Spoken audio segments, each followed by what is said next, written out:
And it deals with a topic which makes no sense, namely Tuma and Torah. So the commandment is you have to take this red cow and it's slaughtered outside of the camp, and then it's burned, and then the ashes are used to sprinkle on people. You put it in water, you sprinkle it on people, and everyone that makes this red cow, the one who slaughters it, the one that burns it, the one that gathers up the ashes, they all become impure.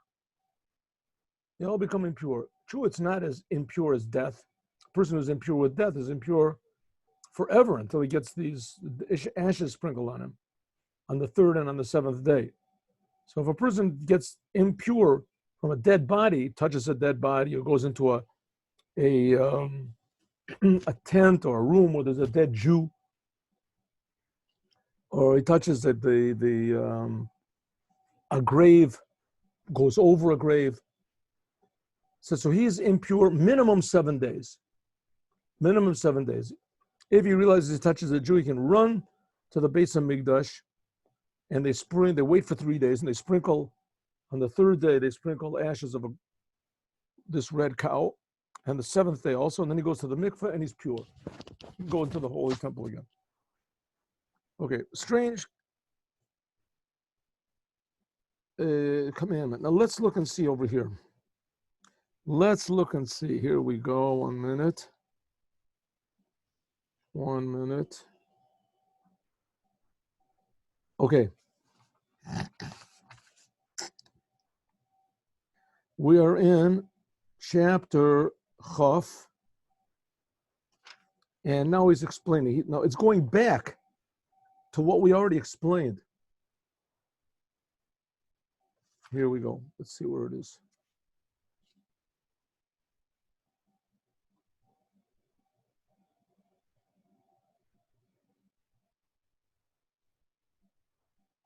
All right, ready? Okay, we're in chapter Chaf. Does this go? We're chapter Yud Tes, right in the end of chapter Yud Tes. See, we have Chaf base. Here we go. Chaf base. Let's see. Maybe I'll scroll it down over here, make it a little easier. Here's Chaf base. Yes, very good. Here we are. Here, Chaf base. You see here? See my pointer? Kasha is this. Kasha, anyone who touches, and it says. All right, so anyone who touches a dead body will be impure until the evening. It says, let me see, maybe I can make this bigger a bit. See if it works this time. Yes, yes. All right. All right, here we go. So we have Chaf base.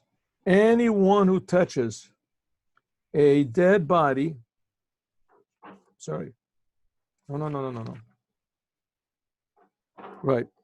Anyone who touches a dead body, or anyone who touches this water that's sprinkled on a dead body before it's sprinkled. In other words, if you sprinkle a person that touches a dead body, the water is sprinkled on him.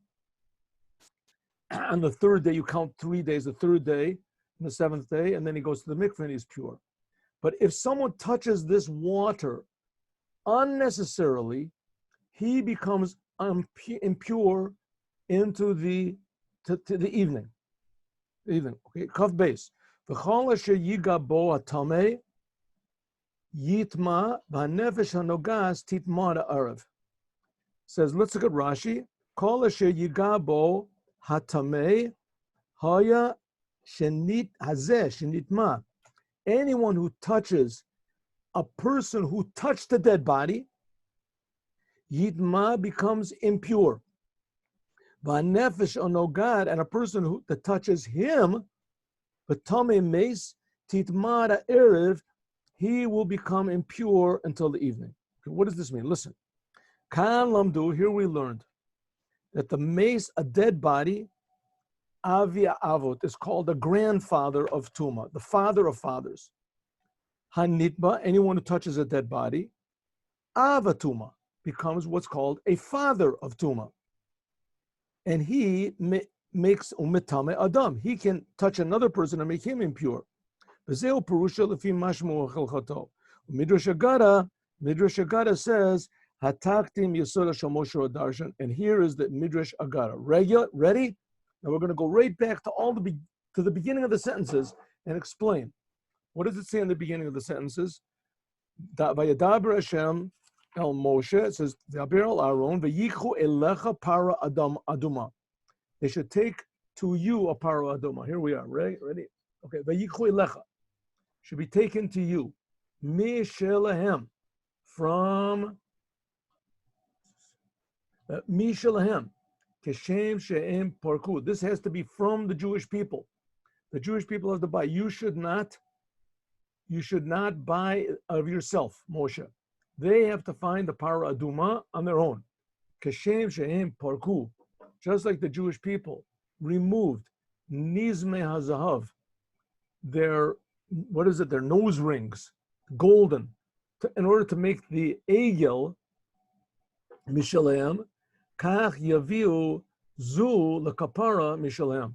Just like the Jewish people removed the gold from their noses, whatever, in order to make the golden calf, so also they should bring the golden calf from their own money, their own property. Okay, now we're going over this, everything we learned before, we learned the Peshat. Now we're going to go over, this is what's called Midrash. Okay, so why should the Jewish people, they have to buy this red cow? Why? Because they made the golden calf of their own money, and this cow comes to fix up the golden calf. Okay, now why golden calf? Why? What's this got to do with the golden calf? The golden calf was a sin that happened before, or what's this connection? This is a person that touches a dead body. To touch a dead body is no sin. What does this come to? It says very simply, if there wasn't, the Jews would not have sinned with the golden calf. There would not be death in the world. God intended when he gave the Torah is pure life. The Torah is the tree of life. The Torah is the tree of life that God was afraid that Adam would eat from it before he did tshuva. The tree of life. Now God is saying, okay, I'm giving you the tree of life. This is 2,448 years after Adam ate from the tree. Now the Jewish people have another chance. So God says, I'm giving you the Torah. There's not going to be any more death in the world. And so it was. He gave the Torah. It says he enlivened the dead. Everybody's souls jumped out of their bodies and enlivened them. That's it. There wasn't any. No, everything went out great. 40 days later, everybody worshipped the golden calf. 40 days, there was no death in the world. 40 days, it was a perfect world. And all of a sudden, they were worried Moshe wasn't going to come back. They all got scared. And they worshipped the golden calf. Because they worshipped the golden calf, it brought death into the world. Because they brought death into the world, so there's such a thing as a dead body. And because there's such a dead body, there's such a thing as defilement. That's what we're learning about in the morning, right? That the death will be swallowed up. There's defilement. So this whole idea of defilement that we just learned, that's called an avi avos atuma. The only thing that can fix it up is this red cow. So it says, let the mother come, we'll see. Let the mother come and clean up the filth of the child. The child was the golden calf. So let's see. Para aduma, a red cow, mashal. This is an example. Leben shifcha, to the daughter of one of the maidservants, shetinaf paltrin shel melech, that he laid waste to the palace of the king. Omru, they said, tavo imo. Right, one of the king had maidservants that were cleaning. She had a son, a child, that went and wrecked the king's palace up, threw dirt, filth, garbage all over. Omru, they said, tavo imo, let his mother come along. His mother is one of the maidservants. She's the cleaning lady. But tenakeh atsoa, and she can clean up the filth. Kach tavo para, so also let the para aduma, let the red calf, heifer, the red cow, to chaper, bring forgiveness on the egel, on the calf. Aduma, why does it have to be red? Al Shem, like it says in Isaiah, Im yadimu katola, if your sins are like red, like what is a red string or something. Shehachet karui adom, that the sins are called red. Now the para aduma, this red heifer, has to be tamima. It has to be unblemished. Al Shem Yisrael. This is just like the Jewish people. Here it is compared to the Jewish people. Shahayu Tmimim, that they were pure. V'nasu bo balimumim. Before they sinned with the golden calf, they were pure. There was no death could not touch them. Death could not touch them, and they became blemished. Tavozeh, therefore, this should come this red cow. V'techaper aleim v'yachzuru letumatam. They should go back to their pure, complete state. Lo aleh all. It should be a para aduma. This para aduma should be pure, it should be whole, and also it should not have gone on it any yoke. Now the fact of the matter is not just a yoke. If you put anything on it, even if you put a cloth on it for it to carry some then it's that disqualifies it. Why does the Torah say there wasn't on it a yoke? Because the Jewish people cast off the yoke of heaven from themselves. What is a yoke? A yoke connects the ox to the driver. Now the ox has no idea what the driver is doing. The ox, if you just let the ox go, will just eat, things and go into the street, get run over by a car, or go over a mountain or something. A wolf will eat it. But as long as it's linked up to the owner, so it does things and it has benefit to the world that the cow would never do on his own. On the other hand, the owner also protects it. He watches over, feeds it, etc. It says that, but the Jewish people, they decided to cast off this yoke. They wanted to do it on their own. It says, what did they get from it? They got death. Therefore comes a para aduma, comes the red heifer, that it should never have had on it a yoke. Just like the Jewish people, they cast off their yoke from heaven, the book of heaven. Now we're using it to serve Hashem. Okay, you should take it to Elazar Kohen, Kashem shenikhalu al Aaron, just like the Jewish people gathered together to Aaron to make the golden calf, Shu a Kohen, and he was a Kohen, Lasota Egel to make the golden calf, Ulafisha Aaron Osa, and because Aaron did make this golden calf, Lo Nase Avoda Zu al Yado, because Aaron was the one who actually made this golden calf, so therefore the para aduma, this first para aduma anyway, was not done by means of him. After it was she'en katigur nasa senigur, that the condemner cannot be the saver, the prosecution cannot become the the defense. The saraf at the para, you should burn the para kashem shenisraf egel, just like the egel. Moshe Rabbeinu, if you remember, took the egel and he burned it up and he crushed it up, the golden calf. Eitz erez ve'ezov v'shnei tulaz. It says you should throw these things into the fire. What should it be? A piece of cedar wood. You can put a lot of cedar wood if you want to, but cedar wood, and ezov is like a hyssop, something like a low bush. V'shnei tulat, and like a red string. Shlosh minim halalu. These three things, Keneged Shlosh Alfei Ish, correspond to the 3,000 people that died in the golden calf. The 3,000, it says that there were really only 3,000 Jews from all the Jews that actually served the golden calf, for whatever reason it is. But the reason that all of them got punished, God said he wanted to wipe them all out, was because nobody protested. Either they stood by and they watched, or they enjoyed it, or they justified it, or whatever. The erez hu agavoa, the cedar wood, this is the highest of all the trees. The azov, and this hyssop, is namuch mikulam. It's the lowest. It's like this bush. Ve siman shegavoa shenidga'eh v'chata, a person that gets very, very high up, and therefore he sins. He figures, I can do whatever, any urge that I've got. Why not just fill all my urges? Yeah, what should he do? If you're as high up as like a cedar tree, yashpil atatzmo, cast yourself down, ke'ezov v'tolat, like a ezov, like a this bush, v'tolat, and a worm. Okay, the word tolat means a worm. Ve'yitkaperlo, and it will be forgiven. Forgiven. Okay, what essentially what's it saying over here? Anybody can get forgiven, no matter how bad your sins are. Hashem should help you. You shouldn't do any bad sins, but the worst sin of all was the golden calf. There was never a sin even close to the golden calf. Why? Because everybody heard directly from God not to worship idols. This is the first commandments, first two commandments, all the Jews heard on their own. So they heard direct from God. I am God that took you out of Egypt. Don't worship any other gods. Right? Don't worship any other gods. They heard it directly from Hashem. What did they do? They worshipped other gods. Of all the things they could have done, why did they have to do exactly that thing that they heard directly from God?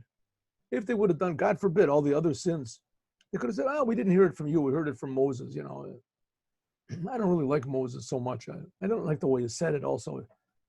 But here they heard it directly from God himself. And ever since everybody's souls jumped out of their bodies, I'm sure that was a very convincing speech. Well, maybe it was convincing at the time, but it didn't last that long. 40 days later, they all worshiped the golden calf. So and the golden calf, that was a real spit in the face to the creator of the universe. I mean, a person, God forbid, he steals, he murders, right? But he can still believe in God. You can say, listen, the guy got me mad, whatever. But here they're going directly against God. They're believing in God, and they're worshiping something else. How could they possibly do a thing like that? So one answer is that Jews like idolatry. They like it. It says in the time of the Holy Temple, in the first temple, there was the desire for the idolatry was, greater than any desires we have today. Now there's all these crazy things that are going on in universities, they're changing sexes and things like that. But now the world is obsessed with these things, but nothing like it was in the time of the Holy Temple. To hold off and not worship idols, it was like you had to be a Superman, a hero, in order to do it. But nevertheless, that's what the Jews did. They sinned with the golden calf. So it says she did a big sin. You know what to do? The worst sin in the world. What can you do? That's it. I'm finished. Says no. All you have to do is humble yourself. Humble yourself. Humble yourself like a hyssop or like a worm, and God will forgive you. Say, listen, I'm sorry, I didn't mean it. If you're genuine, that's it. Le mishmeret kamo shapesha ha'egel shamor ledoros leporonos. Just like the sin of the golden calf is kept for all of the generations, God always remembers this sin. It's somehow or other in the fiber of our DNA, of the Jewish DNA, that they like. It's down there deep, but it's really there. Jews like idolatry. Because what is idolatry? Idolatry is the highest level of selfishness. It's the highest level of selfishness. But in other words, a person is saying, my whole life, even after I die, all I'm thinking about is me. What's going to be with me in this world? What's going to be with me in the next world? Me. I.